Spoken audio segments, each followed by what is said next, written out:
Hey, what's up? It's your boy Mark coming at you with another video. If you've been keeping up, my last video was about how I met my first plug, and I kind of gave you the journey through that and my experiences on that level. Um, I got another story, actually a continuation. Before I do that, I want to say, man, by no means will I glamorize or glorify the things that I did. I'm just bringing the story so you'll know. It's just for informational purposes.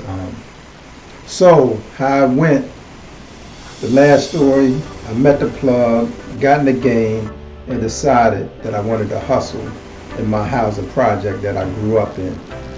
So I got my first package I went and picked up from my plug. I brought it back to the project. And if you don't know how it go, at the time in that particular project, they had like touters, junkies, I guess you'd call them, crackheads or whatever. They would be out, and as cars come through to purchase drugs, they would run to the cars and take it back to the people that was hustling. So on my first day coming out with my package, and let me back up a little bit. So to give you a visual, at that time the package that I had was like a big package. It wasn't individually bagged up like 20s, dimes, 50s or whatever, because they had a charge, possession with the intent to deliver. You know, you get caught with a package, you can always say, oh, this is my personal. That was the rationale behind that. So my setup was, I had like the package, and I had like a Slurpee. 7-Eleven used to sell the Slurpees, and they used to come with a straw, and they had the big end at the bottom. So we would cut the straw in half and use that as a server and dip, and we would buy these individual bags. They called them coin bags. So I was set up to where somebody can come, they can spend $10, they can spend 15, 20, whatever they came with, I would just dip it and serve it to them, you know. So on the first day that I came out, I remember I wasn't established, so I had to get with one of the touters, the people who run to the cars or run to the customers before they even get close to you. So I got a particular touter that day. And for a touter to work with you, they got to, understand and know the quality of the product. So I had to break him off something, let him test it and try it. So when he telling the people that it's good, he won't be just saying that he'll know firsthand. So I gave the particular person, I gave the individual some. He went and tested, came back, yo, it was good. Because one thing I didn't do when I picked up my package is I didn't add what's called cut. And there was a couple different cuts you can do it. And the cut is only purpose to expand the product so you can make more money. But me being new, I had to come out with a boom, with a bang. And that's what I did. So since it wasn't cut, it was good product. So that when the touter that came, man, he was telling the people, got the word out. Man, they was coming so fast. I sold out in less than 30 minutes. 15 to 30 minutes, I just sold out. And I had to go re-up. And it was times, it was like a line there. And as they come, I would serve it, boom. Sometimes he would collect the money, give it to me. And also, how touters would make their money was, in addition to getting paid from us, an example, if somebody came with $50 or $80, they would tuck some of that for their self, buy for the customer, give that to them. They're going to come back and spend with you whatever they took. And that's how they made their money. They would skim that way, and they would also get broke off from the amount of customers that they brought. So I sold out. And then I'm thinking to myself, because this is my first time, I'm thinking, this happened quick. It was happening faster than I could think. So I had to go make another trip, get some more product, and came back. I sold either 2 or 3 cycles in that first day. And that's when I knew that this was going to be what I wanted to do. Yeah, I knew it was wrong, but I didn't have no other means. Not making an excuse, but just stating the fact. I didn't have another means that I understood, that I knew, that I saw realistic for me.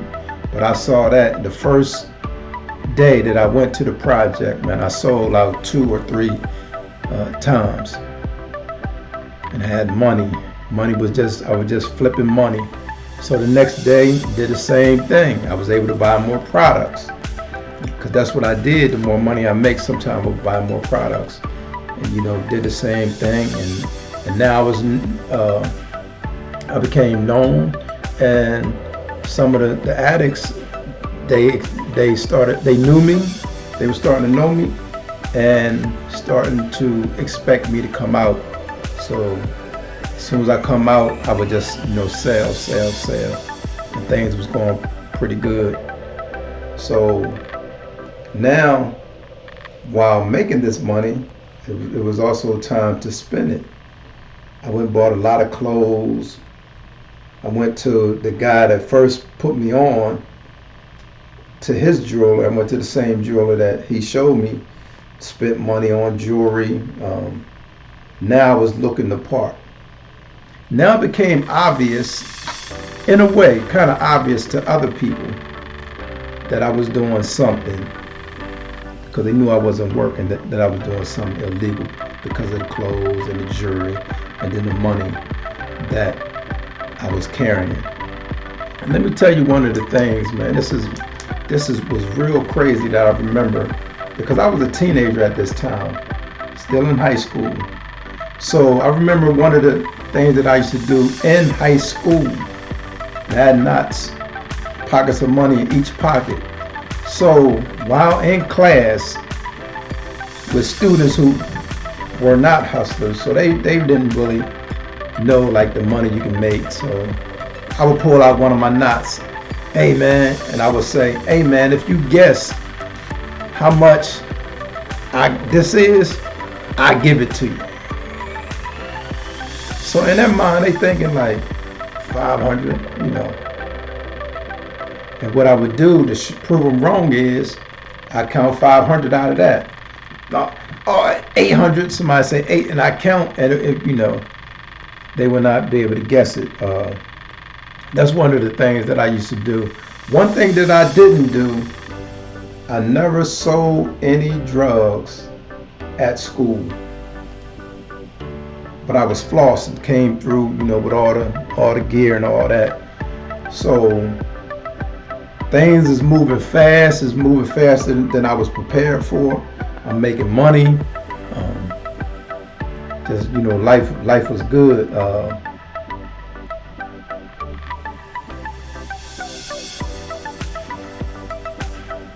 My mom became aware of it, indirectly, kind of, sort of, because she ain't dumb. At that time, I don't think she was buying us like school clothes or anything anymore. So, we had to fend for myself. My brother was doing pretty good, because he always kept a summer job. Every year he got a summer job, and he always, did pretty good for himself at the high school. He went to the military. So, I'm hustling out there, taking risks, meeting females, and just living a life. And things came pretty quick. Some of the things that I used to do, like we go to a party, and I would show love, what I thought was love. So we'd be in the bathroom, you take a break, you go to the bathroom packed, people in there, that might be everybody doing what they do. I'm passing out cocaine, because that's the love. I'm showing love. I'm not trying to violate nobody. I'm just showing love. This is what we doing. This is what we getting. And eventually, as time went on, different things inspired. Sniffing, cocaine. You see the movies, Scarface and different stuff. So at this particular point, everything is going well. Money, money, money. wasn't it, the bad things didn't happen yet, I would be successful, going to pick up, no problems, come back, do the flip, pick up again, come back, flip it, spend some money, go to the local parties, splurge, and those were my experiences. I had issues being a new guy, and also violating by not cutting it, because it's a competition and people don't want you stepping on their shoes. They want it to be fair. So eventually I had to, start cutting the product. And what that means is just you add a percentage of the cut, whatever the cut that you use. Is several different kind that's known to people that hustle. So all you do is cut it with that just to expand it. You don't overcut it to where it saturates the product. You just cut it enough to make your money. Because I noticed the first couple of times I was flipping, but my profit wasn't as big, but the money was coming so fast, man.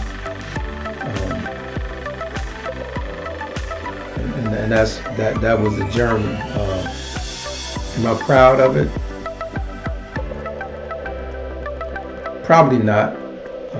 Am I ashamed of it? No, I ain't ashamed of the experiences, because most of the experiences came with a lot of lessons that allowed me to grow into the man that I am today. So I take that with a grain of salt, man. What I would do, or what I plan on doing, is I want to continue these series and continue to tell y'all, share these stories with y'all, and hopefully it will discourage some from even going that route, man, and taking them chances with your life. I took a lot of chances with my life, man. I thank the Most High, the Creator, for having mercy on me, for keeping me here, because I put myself in plenty of situations, man. But I don't know how I made it out. The only way I made it out was through divine intervention. I thank y'all for watching, man. I appreciate that. Share this video. If you have not done it already, subscribe to the channel. Like and share the video. Comment in the comment section. If you have any questions, ask me in the comment section. Hit the notification bell and subscribe to the channel. And once again, man, I thank y'all for watching. Anybody out there that's in them streets still, and y'all be safe, man. Try to find a way out. Until next time, man. Peace.